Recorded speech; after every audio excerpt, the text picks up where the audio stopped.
ఏకపాత్ర అభినయం. ఎవరైనా ఒక పాత్రను తీసుకుని దాన్ని అభినయిస్తూ మాట్లాడడాన్నే ఏకపాత్ర అభినయం అంటాం.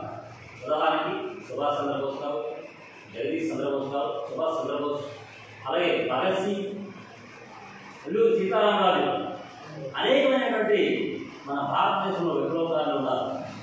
మరి మన భారతదేశానికి స్వాతంత్ర చరిత్రలో తన ప్రాణాలైతే త్యాగం చేసినటువంటి వీరుడు.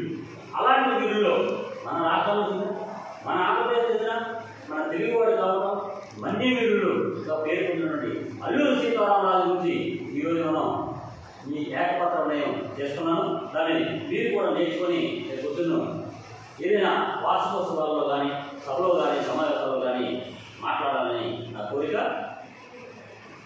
జతకాలం సాగాలి ఆగాలి, నేను దేవతగా పూజించే ఆ అనగా లేని జాతిపై నృత్య రాక్షసుకుండా ఎవడిచ్చాడు ఈ దొరకి హక్కు? తన గడ్డగాని గడ్డపై అడుగు పెట్టి దౌర్జన్యానికి ఈ దొరతనానికి దత్తం చేసి తిరగకపోతే మన్యానికి మనువే లేదు. మీరు చర్చే కన్నా వీరునిగా పోరాడి చావడం నిత్యం.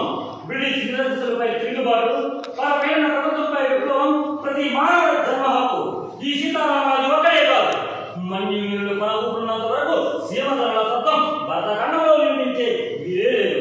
సింహాలు వివరించే సేవలో నక్కలకు స్థానం ఉండరాదు. పురులైన పిలిచి చంపల మంది జాతి తలుచుకుంటే ఈ దొరల పురుడులో గదులు మదులు లేకుండా చేయగలరు. 3 నెలల పెట్టిన కట్టుకుని స్వతంత్ర పోరాటం చెప్పిన ఝాన్సీ లక్ష్మీబాయే మనకు విప్లవ స్ఫూర్తి. నరులు తలుచుకుంటే నల్లరాళ్ళు కూడా బద్దలవుతాయి. పదండి వీరులారా, విజయం మనదే. బళ్ళు, గడ్డం, పడాలు, అశేష మధ్య సూర్యులారా, కలిపేళ్ళు అందించే గౌతమ సింగములారా, కదండి కదండి కదడానికి. ఈ విధంగా ఏకపాత్ర ఉంటుంది. విద్యార్థులు అనుకరణ చేయడం